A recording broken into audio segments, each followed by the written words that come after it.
Back in studio with Greg Buchanan, talking sports. Now on the pro and international side of things, let's stay within the national side of things of the CFL, which only a couple of weeks left till Labor Day weekend, and there's already a bit of a playoff picture shaping up in both divisions, obviously. One team that's going to be hit really hard now, of course, are the Hamilton Tiger Cats. Yeah, they lose the number one quarterback, and you don't know... Mazzoli goes down with kind of a freak accident. He just basically plants his foot and his ACL gets blown. Gone for the season now. And the CFL is such a quarterback-driven league that where do they go? So they pick up a quarterback that the Riders cut during training camp that was their third stringer last year. Is he going to be the answer? No, he won't be. But they're already talking that Kevin Glenn, who's played for every team in the CFL a couple of times over, will come out of retirement and play there. I wouldn't be surprised because Kevin Glenn's kind of that utility knife, so we'll see if the Ticats pick him up. But yeah, when you don't have a number one quarterback, they're going to suffer.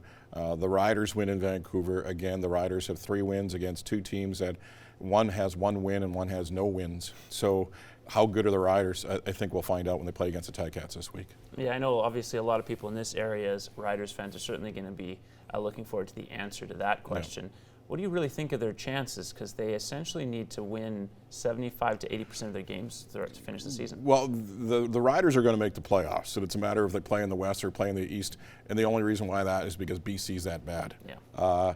So the Riders get a big test against the Ticats, again, a quarterback-driven league with a quarterback that's going to be in there that's a third stringer from the guy that you cut, the Riders did. So we'll see if you got to think the Riders have a good shot against them. Okay, and then BC is obviously going to have to look themselves in the mirror, I guess, next year with the changes they made, the contracts they've signed. Well, that too, and their offense, they picked up an offensive lineman on the weekend from the Stampeders, but their offensive line is horrible. Mike Riley has no time at all. He's getting hit again and again and again, and it's a matter of time before Mike Riley gets hurt and doesn't finish a game and maybe doesn't finish the season. And you know what? They made so many trades and so many free agency signings during the offseason that they spent so much money that for them to have 1 win in the season right now is devastating for BC, but there's got to be some changes coming. And the other big acquisition or big situation in Canadian professional sports, of course, is Marcus Stroman is no longer a Blue Jay, dominating the headlines over the past day or so. 2 prospects back to number 4 and 6 prospects that the Mets had. And so Stroman gets to go home to New York. He leaves a complicated legacy, I guess, in some ways with the Blue Jays.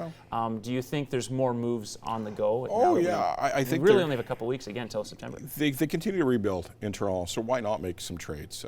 You know what? You may trade Bo Bichette's coming up now, so with Bichette coming up, do you move a shortstop there?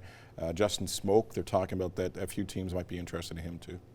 And we don't want to leave the show, of course, without talking about what's coming up tomorrow. So once again, the sports show, Tuesday Night Sports Show, Greg Buchanan, what is coming up? Coming up tomorrow night live from the Canadian Blue House on Real Country 95.9. We'll be joined by Jeff Blair from Sportsnet Radio in Toronto talking about the Stroman trade, and also our football insider Paul Waldo. We'll also have the latest on the Oilers-Flames alumni game. There'll be 2 games now here in Lloydminster, and also an update on the Saskatchewan Summer Games coming the way in Lloydminster in about a year's time.